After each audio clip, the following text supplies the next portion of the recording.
Hello guys, what is going on? Daniel Childs back here again for another edition of Let's Talk Chelsea. Hope you're doing well and keeping safe on this Friday. It's the end to another week, or at least near the end to another week. We are into December now, officially into the festive period. I'm a big fan at this time of the year. I'm not a fan of post-Christmas and winter, but pre-Christmas is always one of my favourite times of the year. And you know, it's legal now to play that Christmas music. It's legal now to wear Christmas jumpers if you're into that, and put those Christmas decks up. It's this weird mix this year. We've got the World Cup going on. It's freezing outside. We've got Christmas prep going on. We've got Chelsea going over for warm weather training in kind of a pre-season setting.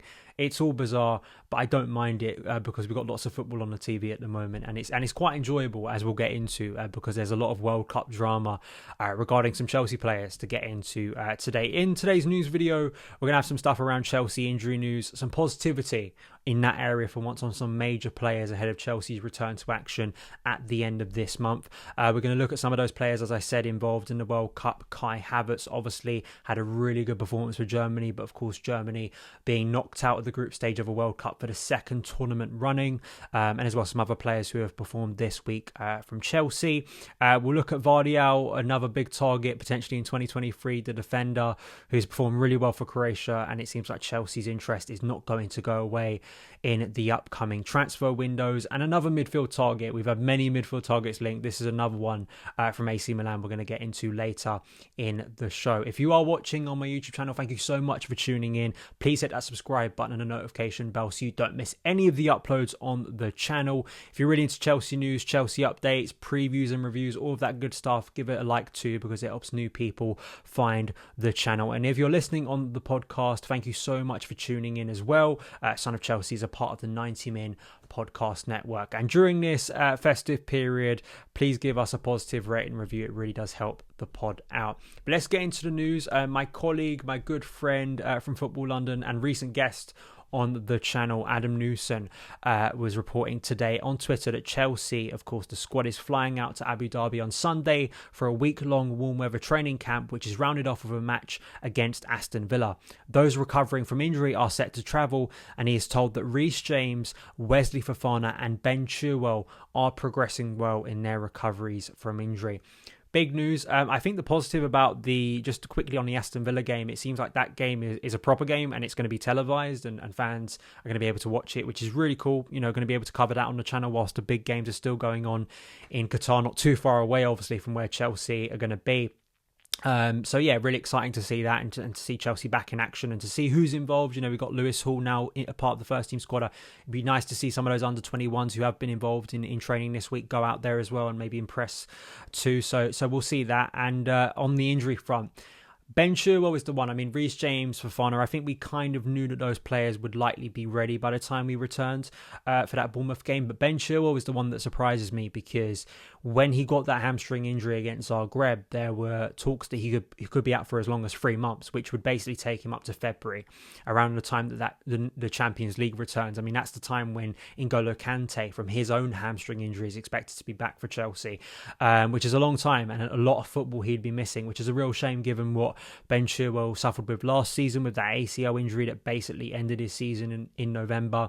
And there maybe would have been fears from him a repeat this year, but it looks like he's recovering well. We have seen the videos of him at Cobham on the treadmill, but to hear that he could even be available at the end of this month is quite remarkable. As I say, you don't want to push these players back. You don't want to rush them back, particularly Reece James, Fofana, Chilwell. I think these are 3 players who could be integral, crucial members of this starting 11 for the next, not just the next few months of Chelsea season, but the next few years. You know, they're players either young heading into their prime or into their prime. So hopefully they recover well. It'd be interesting to see those other players. Kepa obviously had injury problems before we went to the World Cup, and Ruben Loftus-Cheek was the other one too. So we'll see how they recover in the coming weeks. Let's move on to Chelsea players at the World Cup. So we've had quite a number of them actually scoring. I found this interesting stat from Opta that 5 different current Chelsea players have scored at the 2022 World Cup, the joint most for any side along with Barcelona so far.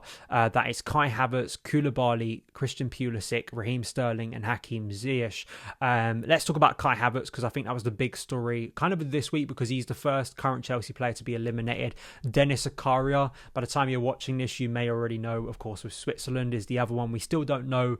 Thiago Silva is already through. We've got a number of names already through. The majority of current Chelsea players out at the World Cup have progressed with their nations, which is exciting and positive. Maybe not for Graham Potter. He probably would have wanted more to be coming home after the group stage to get them ready for the second half of the season. But with Kai Havertz, it's a real shame because, I sort of predicted, we did on Football London kind of predictions for Chelsea players and answered a number of questions. And I don't think I put top scorer, but I think sort of the standout Chelsea player, I put Kai Havertz, because I expected that Germany were going to do a lot better at this World Cup. How wrong was I? And to kind of think that Havertz was going to be a big member of that. I mean, personally for him, that performance last night, that cameo, he came on 66th minute for Thomas Müller, an experienced veteran legend of German game, and he comes on and scores 2 goals. And it was again Kai Havertz proving his ability in big situations, which is he's always had. We've seen this at Chelsea already. It's just that consistency, and again it was proof that he can score goals. He can be very clinical, like a number 9 inside that 6-yard box, finding space for both of those goals. Different goals, but I think for both of them, really impressive finishes. And I just hope he uses that anger and brings it back to Chelsea and channels it in the right way, so we see a more consistent Havertz.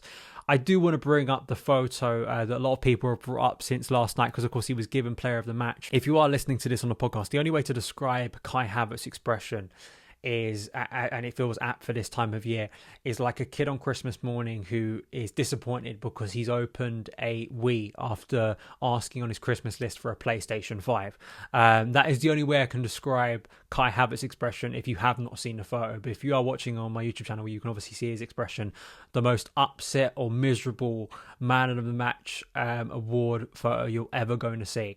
And it's understandable, for him, for his first World Cup. He scores goals, but he isn't involved in all of the games, and he'll have future World Cups, I'm sure, for Germany, and for them, massive rebuild job again.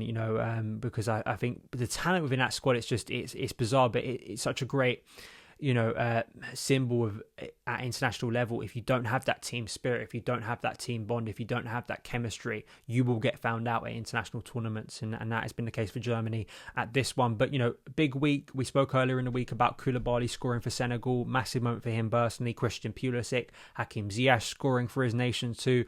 So I think generally it's been positive for Chelsea players, especially ones who've faced criticism or haven't played that much for Chelsea this season. It feels like they've been able to use Qatar as kind of a springboard for some confidence. Let's move on to transfer stuff. Josko Gvardiol, the RB Leipzig defender, obviously at the World Cup, going into the knockout stages with Croatia. He was involved in another dramatic game, a 0-0, but a very dramatic game with Belgium, where Lukaku was obviously the centre of attention for so many missed chances. But he's had a really good tournament so far, and obviously Chelsea have been linked to him this year.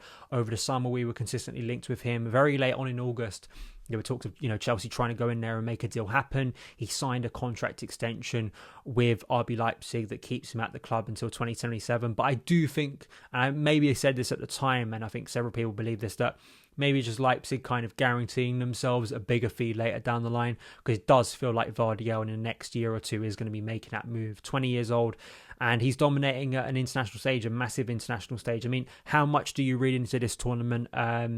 Tactically and kind of, I'm just enjoying it for the football, but there's no doubt for a player to have that for his nation in such big moments, and to see what he's doing at that young age is very impressive. It really is.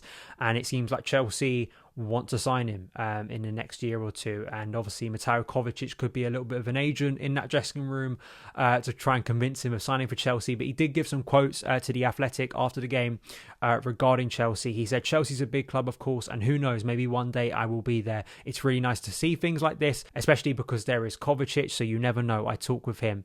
Gvardiol, the Chelsea defensive situation, we've got Thiago Silva, who I hope gets a contract extension for another year. I really do. But, we have to think of a succession plan for him.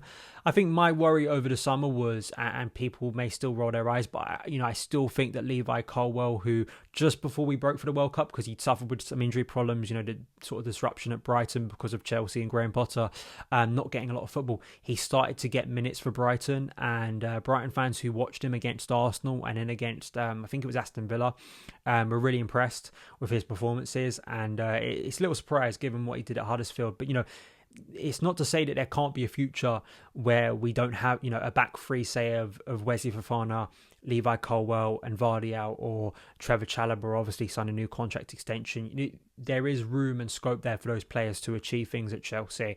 And as we know with different areas at Chelsea, the new owners want to invest on big players, and particularly ones of a younger age who can maybe develop into a bigger thing. But, Gvardiol is not an unknown. He is playing Bundesliga football, top 5 European league. He's playing Champions League football, and he's playing at the World Cup. So it's going to cost Chelsea a lot to get Gvardiol out of Leipzig, and there's obviously going to be a lot of interest, I think, for his signature in 2023. So we'll see how this thing develops. If Chelsea do try and make a deal happen in January like they are with another Leipzig player in Nkunku, we will see. But let's move on to another transfer target here. Chelsea and Arsenal are interested in AC Milan's Ismail Benacer, but no meeting has been scheduled yet. He will first seek an agreement with Milan over a contract renewal. Benacer has been another name linked to Chelsea from AC Milan, like Rafa Leao. And of course, he played against Chelsea twice in the Champions League. I think in that game at Stamford Bridge, didn't really do himself a lot of justice. I mean, AC Milan were pretty easily dominated that night, weren't that impressive, and were obviously suffering with a lot of big injuries at the time. And I felt that Kovacic and particularly Ruben Loftus-Cheek dominated that night in the centre of the park for Chelsea. One of Chelsea's few good performances. But I find, the opinions of an account that I definitely suggest you go and follow, CFC Central. I'm sure a lot of you kind of know his work. He's got his own Substack where he does a lot of great sort of deep dives on player scouting reports. He did a really good one for Levi Colwill over the summer. A lot of good video analysis as well. So definitely just go and follow his work, because he, and then as well, he's on a lot of podcasts too. I think he's on Alex Goldberg's podcast, The Byline. He's been on London is Blue Pod. Hopefully we'll get him on this podcast soon and talk about Chelsea, because I think he's got some really interesting takes. This is what he tweeted back in October when Chelsea faced AC Milan. At 24, with his deal expiring in 2024, he'd be one of my first picks to reinforce our midfield next year. Not often you find a central midfielder who ranks 33rd in Europe's top 5 leagues for recoveries and 9th for key passes. He is comfortable building up in the first phase, can drop to centre-back when needed, good at defending transitions, excellent at carrying it between the lines, and wins crucial second balls, a ready-made upgrade. So, I'd like to think that Chelsea would look at as many options as possible. You know what my first choice option is, but it's not like, I'm not against signing more than one midfielder, really, based on what I feel has been going on for too long. Chelsea not investing in such a vital area, and it may take more than one player. At one point, we were hopeful in a dream world that it could be Declan Rice and Aurelien Tchouameni, and then of course we didn't act on Tchouameni for some reason. One of the stupidest moves this club has done in recent years, out of many, but that is one of them for sure. And now we have to act again. But I like to think, all the options we've been speaking about this week, Jude Bellingham is a number 8, he's an attacking midfielder. But if we're talking about, Declan Rice, Enzo Fernandez, Benacer, other names, Casado too, I'd like to think there are a lot of options out there, and Chelsea are keeping their options open. So we will see on that front as well. And I think absolutely, not only go and watch the work of CFC Central, go and watch the player himself and see what you think, because I think obviously Chelsea and the new ownership are finally going to act in this area in January at the earliest, which is real positive news. And it's curious to see what direction they go in, because I think there are a lot of big targets. There are targets that are maybe not there in January, and whether, if we don't have our kind of first choice target, do you still act in January? I think you do, but you still want to kind of have that balance of signing the right player, and who would that be? So that is obviously a big discussion point, and something that Chelsea need to do smartly in the coming transfer windows. But that is it for today's edition of Let's Talk Chelsea. Thank you guys so much for taking the time to watch and listen to it. Follow me on Twitter at SonOfChelsea. Have a great weekend, and I will see you again very soon. All the best.